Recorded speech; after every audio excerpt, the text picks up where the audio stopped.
Good people, good to be with you on this Saturday for Breakfast with the Brookses. As y'all can see, I'm flying solo at least for a hot minute. I woke up this morning. There was this strange woman working out in my house, and I was trying to figure out who in the world she was and what she did with my wife. Strange woman. I'm trying to tell you, you got a little something different going on with your hairdo, girl. You got my girlfriend in the building. Ladies and gentlemen, the lovely, light-skinned, red lipstick, summer wearing dude, Sheri A. Brooks Jr. Guys, I'm Glenn P. Brooks Jr. Welcome, welcome, welcome. I'm an author. I'm a speaker. I'm a coach. Welcome to Breakfast with the Brookses. And as I talked about earlier, I don't know if this is my wife or this is my girlfriend. What's going on, It's baby? both. It's Sheri Brooks Jr., author, speaker, relationship, and life balance coach. As you guys can see, I have my new summer cut. I cut the locks off. It's too hot. Well, she actually pulled them off, guys. That in of itself was a feat. Baby, you cut them because it looked like the way that it looked like you kept showing me the hair, and then I would notice all of a sudden it'd be gone. The lock was gone. Yeah, it just magically disappeared. So I'm excited. Listen, guys, here's what we want y'all to do. If you are a co-parent, we need you to share this out as quickly as you can to as many people as you can, because Sheri, people are struggling when it comes to co-parenting, and as far as I'm concerned, they don't have to. And I think that unfortunately, what most people don't get the opportunity to do is really be in community with people who are winning in this area. Right. And so, guys, we want y'all to go ahead. Today, we're going to talk about three tips we're going to give you in order to be able to increase or improve, rather, the relationship you have with your bonus parents. Three core things that we've done over the years. It's going to help you to be able to increase that relationship wherever it is, to help you take it to the next level. Like I said, welcome to Breakfast with the Brooks. As many of you already know, that we created a while back an online relationship academy. It's called MAPS, Marriages and Parenting Successfully. The whole point of that room, it's an online group coaching environment that allows people to come in and get their needs met when it comes to growing their social skill set and making relationships work. Right. I think one thing that we've learned over the years is that you can't do relationships by yourself. You got to have relationships with other people outside of your relationship that can give you feedback, that can give you a different perspective. Yep. Because what happens oftentimes is that, we go by that old adage, what goes on in this house stays in this house, and you stay stuck. Yeah. When you live like that because you don't get another perspective. I think that I think it's wise to have wise people around you that can speak into your relationship, that can add value, and they can tell you when you're wrong. They can tell you, that your stuff. I coughed on that part. Right.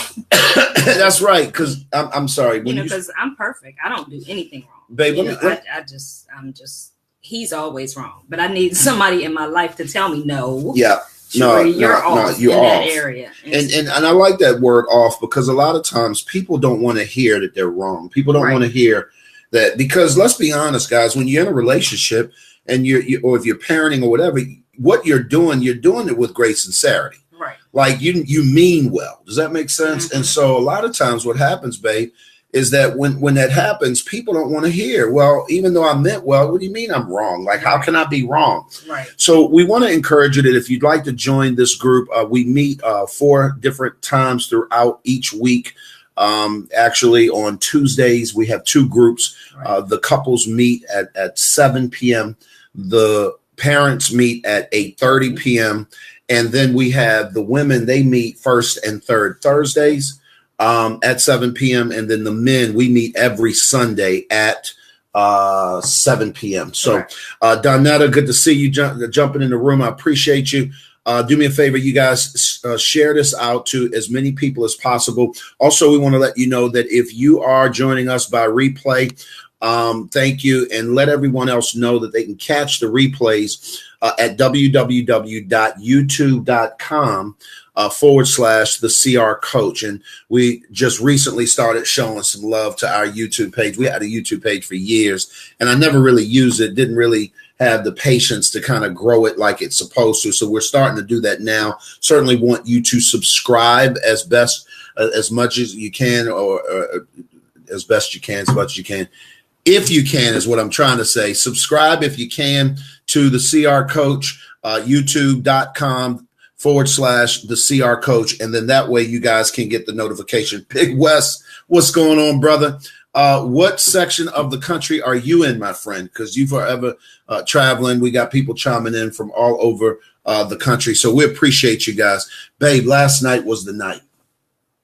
Last night was a night, and I'm telling you right now, it was interesting to say the least. I'm tired for real reason, and we're going to get into that in a minute. For those of you all who are in the Hampton Roads area, mark your calendars, please, right now for Saturday, July 21st. We are going to be doing a workshop called Fixing Broken Fences. And what does it have to do with, babe? It has to deal with boundaries, how to set healthy boundaries in your relationships. And so broken fences are those boundaries that aren't quite in place. Right. That you need to be able to fix so that you can have some safe and healthy boundaries in your relationship. Right. Absolutely. See, I told you Wes was all over the country. He just chimed in. He said he's in North Carolina. I know it. Well, Hey, take care of them babies, man. You're doing a fantastic job. Look, Wes, I hope you guys got some, if y'all got some people down here in the Hampton Roads area, y'all need to let them know that on Saturday, the 21st, over at Riverbend Church in Suffolk, we're going to be doing a workshop. And the whole workshop is really designed for our people who struggle with saying no. They say yes all the time when they really want to say no. Mm-hmm. That's a challenge for them. We're doing this for people who don't understand how to own their own feelings and emotions and attitudes and behaviors within relationships. You want to do it one way. She wants to do it another way. Y'all can't get on the page. Y'all have this whole idea of who's responsible for what. You really don't know. And it creates a lot of confusion. This is for the people pleaser. Right. The person that just absolutely please people before they'll actually please themselves, because they just think they have this thing, and I was that person. They have this thing where they just gotta please people. Right. This is that, and you guys, I use this term often in that whole whatever you like. Yeah. This is that person. You don't set boundaries. You don't speak up for yourself. You don't have your own lane that you're in, and you're trying to please everybody else, instead of allowing other people to be responsible for what they're supposed to be responsible for. Absolutely. You take on their responsibility. Absolutely. And so setting boundaries helps you to identify what you're responsible for, what they're responsible for, and then everybody handles their own. It takes ownership of their own stuff. Yeah. And you get to live together in harmony. Now, let me say this, guys. See, and I will help you understand. People don't understand this, Sheri, that when you have healthy boundaries in your life, you actually have more freedom. Right. And you don't understand it. So we're going to be doing a workshop. We're going to be spending a few hours just breaking that stuff down. It's going to be extremely practical. We're going to get you talking. We're going to do some Q&A. We're going to talk about your specific scenario. There is no such thing as business in this room. We want you to bring your business to the room so that we can deal with it, because most people, in most cases, they don't talk about what it is that they're not good at. And that's one of the reasons why I think you and I have been able to grow so quickly over the last 20 years, is that we're not ashamed, afraid, scared, or any of that, to talk about the elephant in the room and deal with the issue at hand and figure out a way that we navigate through. Right. And with that being said, it's a safe place. Everybody, respect everybody's confidentiality. What goes on in that room stays in that room, but it's a place where you can feel safe to share what it is that you're going through, share what challenges you're having in your relationship with others that are either going through what you're going through, have been through it, or can just, add some value to you and help you to get through whatever you're dealing with in your relationship. Yeah. So guys, I want y'all to mark your calendars again for July the 21st. Today, we're going to be doing a video shoot for that. I'm going to be doing just different promos and some different things. I'm just super excited about it. But I am so excited to talk about it. Look, last night we had a good time, y'all. I don't know if you've gotten to the place, if you're a co-parent in the room, you are a parent of a child who has another parent. That's the definition of a co-parent. If you don't know, put a 1 in the chat. Put a 1 in the chat. If you're a co-parent, if you're co-parenting your children in any way, shape, or form, you don't have to be a married co-parent. The fact that they have another parent is important. Guys, we're going to talk today about 3 things to actually do to improve your relationship with your co-parent. And speaking of co-parents, our co-parents was in town last night. Yes, they're here for the weekend. And whenever we get together, it's a problem. You know what I'm saying? It's a problem. It's a good problem. It's a problem. Like there's going to be some celebrating going on. There's going to be some mild partying going on. Our style, we old, so it looks a little different for us than the turn up ain't the turn up. The turn up is really the okay if that's what you really want to do. And we normally there's live music involved. There's definitely a lot of food involved. And just good times sitting around the table, talking, tripping, talking about old times. In this particular case, my sister was in town, her husband, our son was there, our daughter is here. So we had the whole family together. 4th of July weekend is kind of continuing. But Sheri, we are able to accomplish stuff that's not normal. When people even hear about that, they think, well, I thought Will and Jada Pinkett Smith were the only people on the planet that did that, and we think they're weird. I mean, if you're honest, you get what I'm saying? And so when we start talking about, how we got to where we are, that wasn't easy. When we wrote the book on blended families, we put our whole stuff out there and sort of the process that we use to be able to get there. Right, and it's been a journey. We didn't start off, when Glenn and I got married. Me and his, I don't want to say ex, son's mother. I was not sure. You was talking about the bonus mom, my co-parent. You can't get your words out. I can't get my words right. Justin's mother and I did not just automatically become friends. Yeah, it was a process. It took us years to be able to build this friendship, but today I consider her my sister. I consider her my friend. Yeah. And like I said, I mean, we didn't have a whole lot of baby mama drama. It wasn't like that crazy ghetto type stuff. I mean, but we had our challenges. We, had to learn each other's boundaries. Yeah. Yeah. We had to learn how to coexist. And, I'm grateful that she, gave me the okay to help co-parent her son. Absolutely. She didn't fight it. She didn't, she wasn't the resistant co-parent that was telling him secretly, you better not like her. Right. You better not, it was none of that. Right. But it was a process, I didn't walk in the door saying, oh, we're going to be best friends. Right. And here's what's funny about that, babe. I laugh because what we didn't get in our life, we made up in the people we coach. Right. So we get people who are coming to us and the spectrum is long and wide. And trust me, we get it. We had opportunities for it to be really ugly. Right. Does that make sense? So it's not like it was a situation where we didn't understand that world. I grew up in South Baltimore. She grew up in Southeast DC. So there was opportunity for us to get ugly, get, ghetto, get just ridiculously crazy with it. But it never went there completely, and certainly not for any length of time, because we were able to employ certain skills as you and I grew. Right. We implemented and we infused that skill set into our co-parenting, and it began to work through. So if we talk to people a little bit, good to see Nikki just jumped in the room. Hey, Nick, good to see you, sweetie.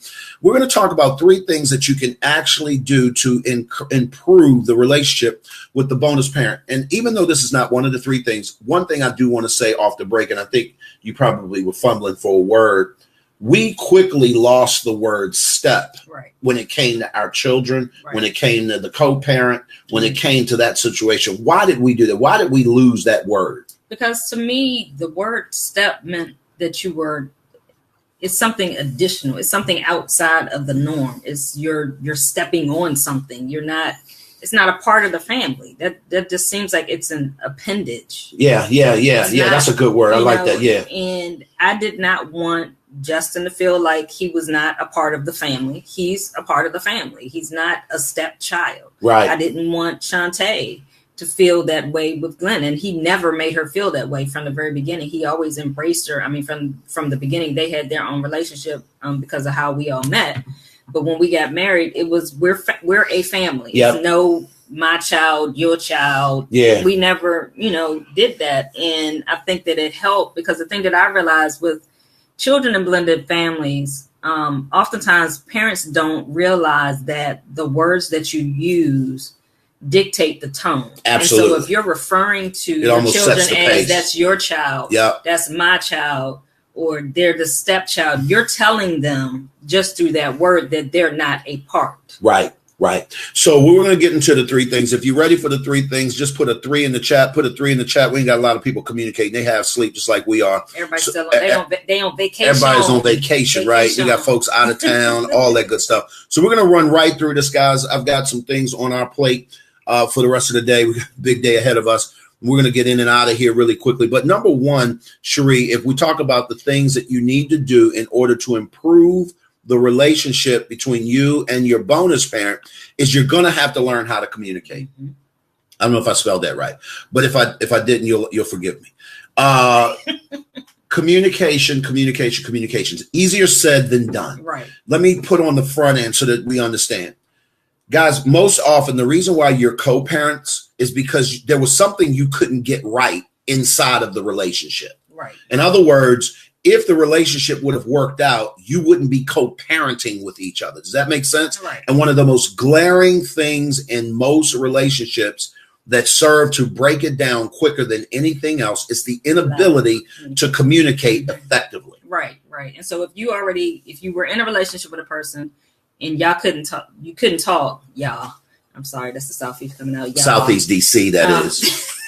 And you couldn't talk in the confines of your relationship. Now that you're not together and you have this child and you need to communicate, it's going to be challenging. Absolutely. But you have to be able to find a way to be able to communicate. And we like to tell parents that, there are 3 levels of co-parents. Mm-hmm. There's the business associates. Yep.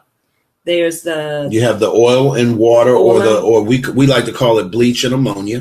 Bleach and ammonia, which means y'all really don't. That's really the worst. So if we go 3 to 1, the worst is that you're bleach and ammonia. When y'all come together, there's fireworks. It's toxic. It's bad. Mm-hmm. The next one is what we would call business associates. That's number 2, and that means you kind of do relationships, right? But you it's can real. Talk about what needs to be talked about, but we ain't friends. We not super friendly, but it's a business relationship. Yeah.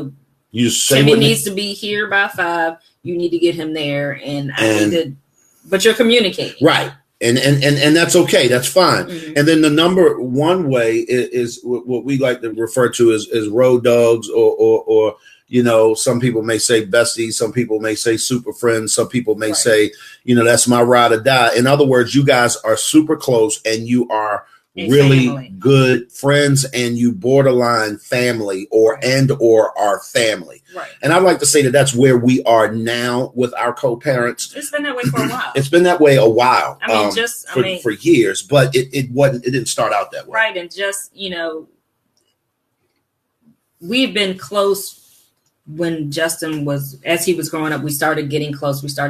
But for me, I think the catalyst for me, when I really realized that, okay, we're really family, was when our daughter had the baby, her children, and Deirdre and Darren would come to the birthday parties. Yeah. And it's like, okay, they're family now, right? They're really family. They would get invited because they would come. Our daughter, right? We would spend time with them, right? We would go out to dinner and to discuss stuff with Justin, or we would fellowship together. But we had never really in a family setting, right, with everybody around, right.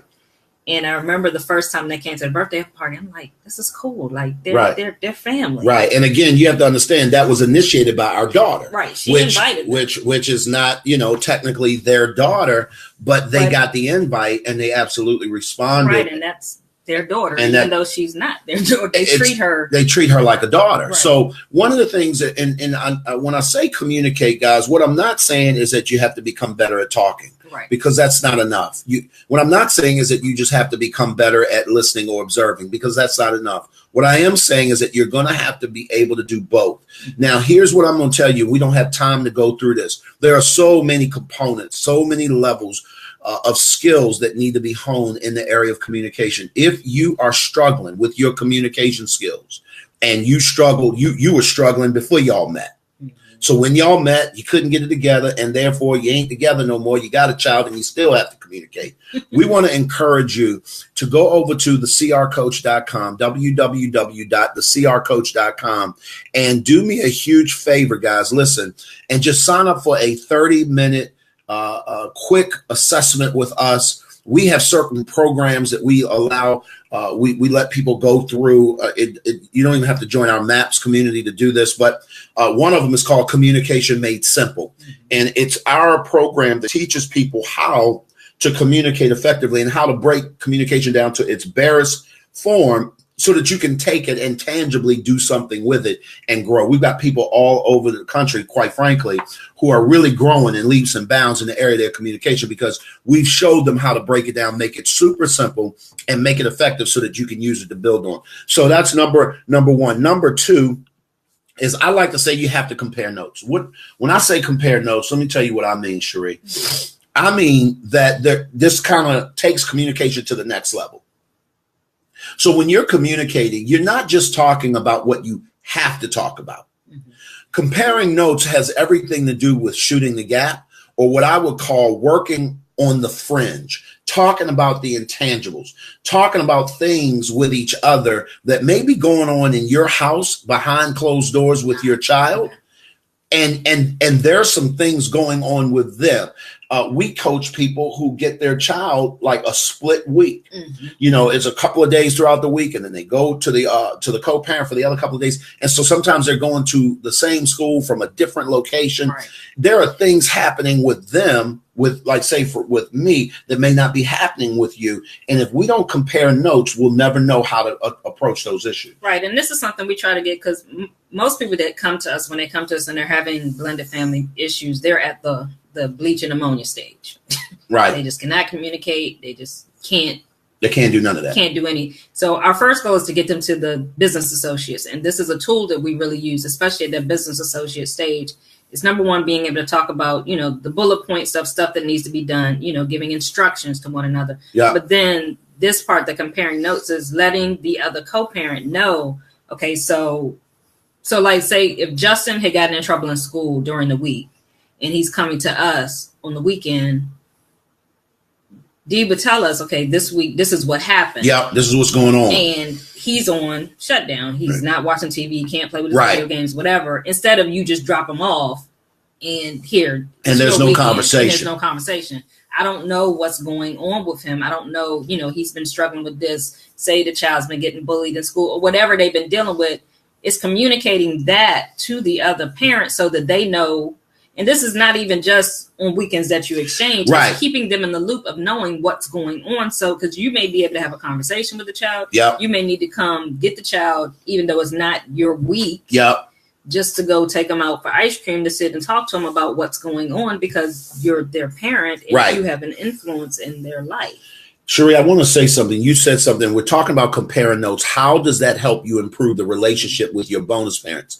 You just talked about something I think is critical. When you, quote, keep people in the loop as to what's going on with the mutual thing that you both have in common, and that's the child, by default, you're going to improve your relationship. Right. How many times do you feel better about a coworker that keeps you in the loop of things so that when something goes down on the job, you're able to navigate. You're not ambushed. Right. You don't feel like, oh my God, I didn't know, and so now I'm not prepared. Right. Your relationship with that person goes to the next level because that shows that that person cares enough to give you, quote, a heads up so that you can do your job. Right, right. That the exact same thing happens when you're parenting children. So I know it sounds like, well, what does that have to do with me increasing my relationship with, you know, you call it your ex, we call it our bonus. How does that help? Well, it makes them feel endeared or brought into the loop. And let me tell y'all what I know about information. When you share information with people, there is this endearing factor that happens with the other person. That's why if you ever notice when people are gossiping, they get all hushed and like around the really, and their voice go low. Oh my goodness. Oh, wait a minute. Hold on. Let me get my coffee. Go ahead. Keep going.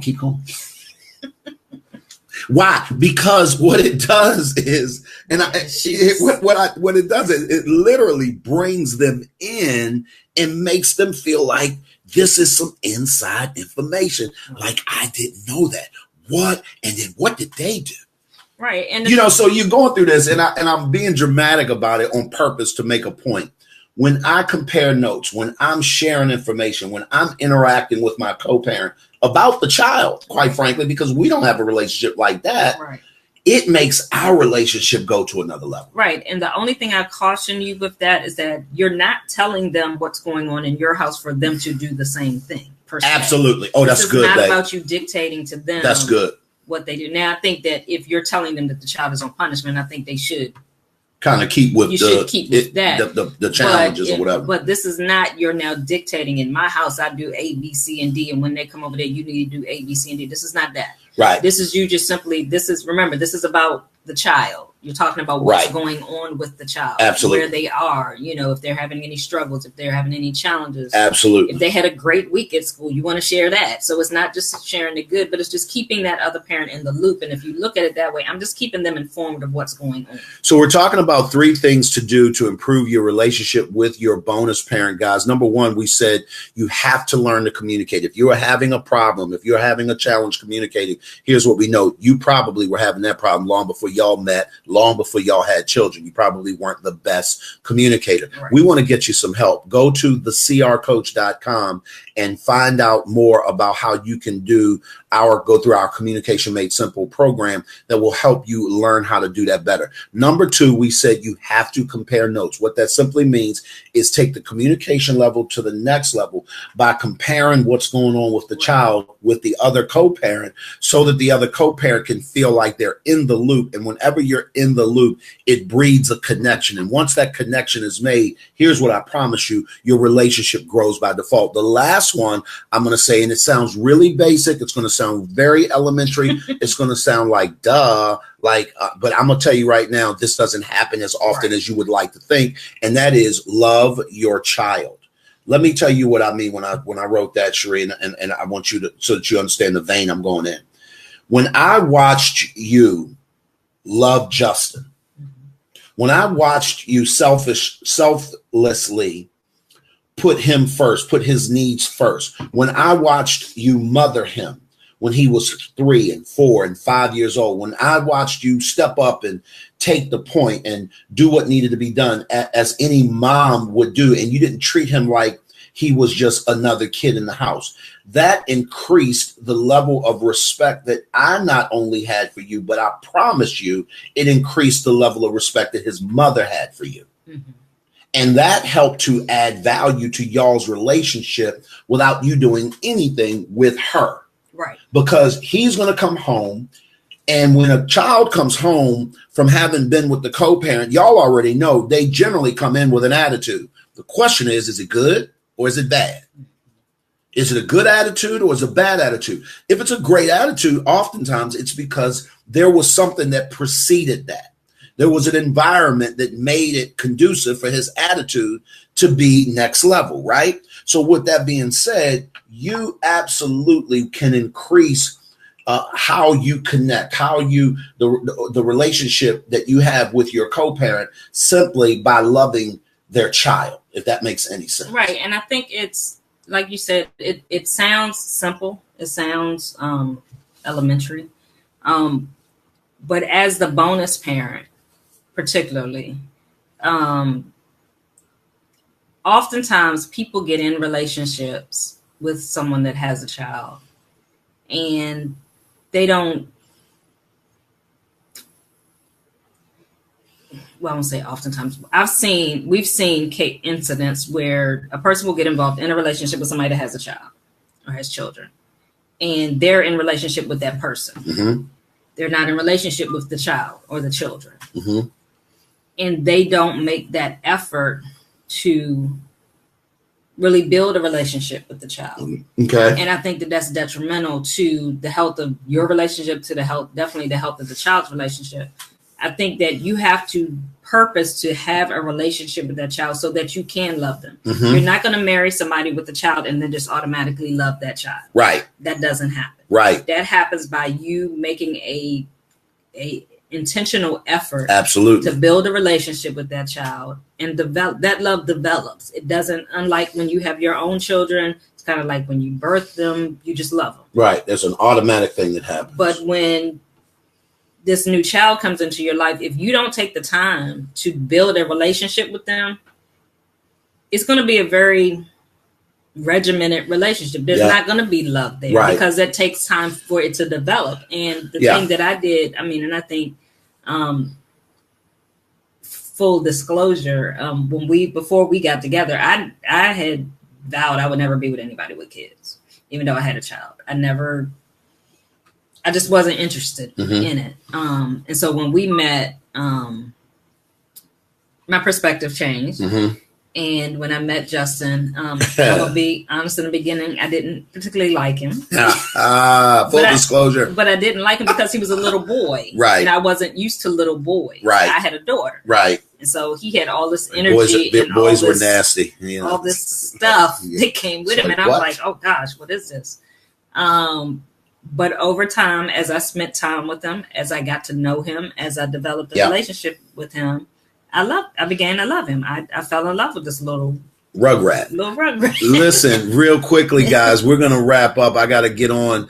I've got a ton of things on my plate, but I want to recap for those that may have jumped in the room late. Again, we're talking about 3 things to improve your relationship with your bonus parent. Number 1, we said you have to communicate. If you don't know how to do that, we can help you. Reach out, let us know, DM me, whatever you got to do. We can help you do that. We do that extremely well. It's probably, I would think, the single best thing that we do and have developed over the years is our ability to communicate effectively with one another. And it offsets the drama everywhere else. Would you agree with that? Yes, but that's been a work in progress. It's still been, don't get me wrong. It's not over. It's not over. And even though it's been a work in progress, it's still not over. So we constantly are growing and working on that. But I promise you, I say all that to say we can teach you how to do what we did. Put it that way. Number 2, you have to compare notes. Get to the place to where you're willing to open up and share what's going on with you, what's going on with the child. Bring the co-parent into the loop of what's going on with them. It breaks the ice for conversations to happen, particularly when you want to see change implemented at their house. Maybe there's some things that you would like to see get better or change, but you can't make it change. The way that you're able to effectively affect that, if you will, is to bring them on the loop as to what's working in y'all's world. And here's what I will promise you: most people will look, it's working there. Let me at least give that a try. At least sane people. So I just want to let you know that. Number 3, you have to love your child. And one last thing, and we're going to get out of here. I want to speak to that. Is I have to shout out my bonus brother, Justin's other father, Darren. And I'm gonna try not to get emotional. But I've watched this man who is much more laid back than I am. He's not the aggressive, just jump in the middle of things. Don't get me wrong. He's not a passive man. And I don't want you to hear that. But he's just real chill, real low key. And I've watched him last night. We were just kind of all sitting around, and you, me, and Deirdre, his wife, Justin's mother, were talking, and my sister, we were all talking. And at the other end of the table was Justin and Darren and my brother-in-law, Norman, and they were all talking about some sports related stuff. And I just watched the dynamic unfold at the end of the table. It just so happened to be where we were all seated, kind of just plopped down. And they were loud. They were engaging. They were laughing. They were debating. They were. It was all healthy. And what y'all have to understand is, I watched that situation grow from nothing, where there was no language. They were very much in a business relationship. Hey, your mother said to do this, that, and you need to get that. It was very mechanical. To say the least. And I think that in a lot of ways, Darren just waited and kind of watched for cues. And one of the things that I often wanted to do was make this brother feel super welcome to show up as his authentic self. and to love my son, our now son, to the best of his ability. And the way I did that was by getting out of his way and letting and allowing their relationship to be grow. Whatever it was going to be. I didn't influence that. I didn't push on that. I didn't pull on that. I never sided with my son versus him and that sort of stuff. And so, we have become great friends, he and I. I just want to just share with you guys that it is highly, highly possible to improve your relationship with your bonus parent. The question is how much work are you willing to put in to make that happen? And if you want to really put in some work, if you want to really grow your relationships, if you really want to go to the next level, we really encourage you to come join our MAPS Relationship Academy. It's a dope environment that really allows people to kind of grow together and be challenged in love, but also be held accountable so that they can grow through some of the challenges that they grow through. Right. And I think that the key is with blended families is to remember that it's a process. Absolutely. That it's not going to happen overnight, but Absolutely. You have to work at it. You have to work at it. And remember that the goal is to create a healthy family for your child. Yeah. And so this is about the child. It's not about you. It's not about your feelings. This is not about you necessarily being in relationship with your ex or your bonus parent, but this is about you guys creating the best environment for this child to be able to grow healthy and that they need both of their parents. And when that happens by default, guys, by default, you're going to always grow that relationship with that co-parent. And I think, quite frankly, people will have something particularly good to say about what it is that they see. It's the end of our day today, guys. Thanks, Daryl, Shanice, for jumping in. Lacey, appreciate you guys. Do me a favor, y'all. Share this out with as many people as you can. We are really trying to help stem the tide of this narrative that says that blended families can't get along, this narrative that says that when you get married, you just stop communicating and things get stale. We're trying to do our part to stem that tide. And if you are down with that, you're trying to get up with us and try to come grow with us, we certainly want to encourage you to do that. Again, just go to thecrcoach.com and we will hook up soon. I got to get out of here. I know you got a lot on your plate this morning. We got some more co-parenting shenanigans to get up to this afternoon. Big cookout on deck. So long day. But guys, listen to me. At the end of the day, here's what I'm going to promise you. You will only get out of this what you put into it. And at the end of the day, we always like to say hashtag we all need some help. We'll talk to y'all soon. Have a great Saturday.